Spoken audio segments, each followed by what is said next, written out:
I am Maya Joy, and in today's video we're going to talk about things that cloud our intuition. Everyone has an inner voice which guides them along their soul's journey. We all have intuition. I'm blessed to be able to work as a professional psychic, so I use my intuition every day. And certainly, throughout the months of the year, throughout the week, I notice variations in my intuition. And the things that are most likely to hinder my intuition are as follows.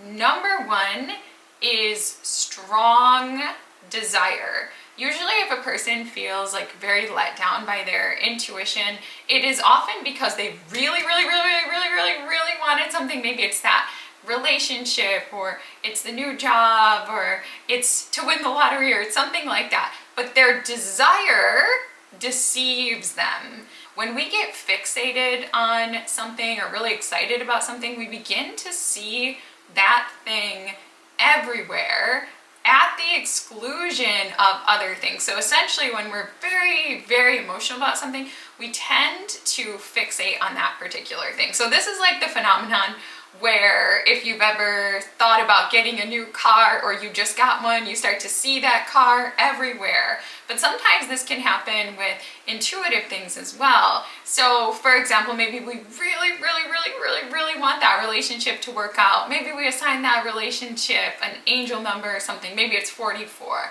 And then we see 44 everywhere and we tell ourselves, oh, that's my intuition telling me this is going to work out. But actually it's our desire. So instead of a true experience of angel numbers, it's like you're really just living your life and it's like, whoa, like this number is kind of haunting me.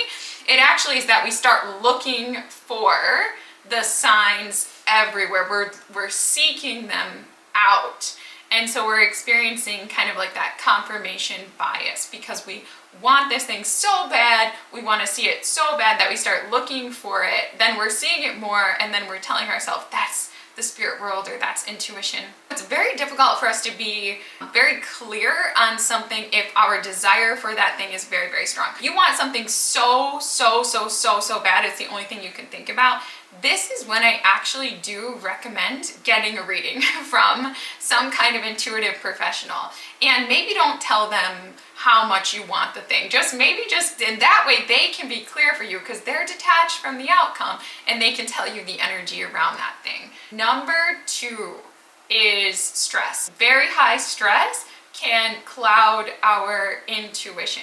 Intuition works best when we're calm and open and we can kind of perceive sensations in our body. Typically when we think about when powerful intuition comes to us, often it's like when we're drifting off to sleep or awakening from sleep or when we're taking a shower. It's when we kind of have a brain state which is like a theta state or a delta state where we're just very open and we're very receptive. The more that our logical mind is analyzing a situation, we're so close to the situation. Like when we're stressed, we're so tense, we're so intensely involved that we can't really see it clearly. So it's when we let our mind relax, it's actually often when we let go of a problem that the intuitive solution comes to us. But when we're in that moment of stress, our brain begins to focus very much on survival and we often miss some divine solutions to a problem. If you're very stressed, that could be another good time to get a reading. But before even getting a reading, I think if you're experiencing high stress, do something to relax. Give it some time, give it some space, and you may find once you've got a little distance, then the intuition comes. Intuition is strongest when we are calm, when we are centered in our heart, when we allow the spirit world to, we need to almost have like enough space in our brain and body for the spirit world to input an idea or a sensation or a knowing and to have us actually notice.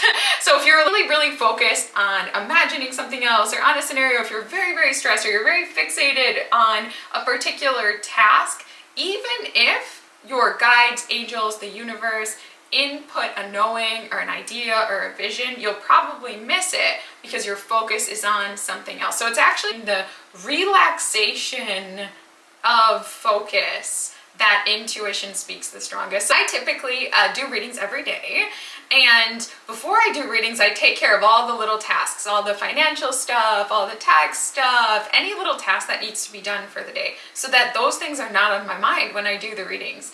And then when I actually do the readings, I almost go into my own little version of like a deprivation chamber. But, you know, I close the shades. I wear an eye mask. I get rid of all external stimulation, all external worries by ensuring that those things are done in advance. I empty all my senses. And then I allow the guides and angels, the spirit world, to fill my senses with the information that my client needs. I hope you enjoyed this little video about things that block intuition. If your intuition has ever been blocked by these things, give yourself a little hug. You know, it happens to all of us. It happens to all of us. It doesn't mean your intuition is broken. It just means that you might have been doing too much, or you might have been fixated on something, but when you relax, you calm, you open up, your intuition will come back on board. So thank you guys so much. Thank you, thank you. Many blessings and namaste. Bye. Have a great day.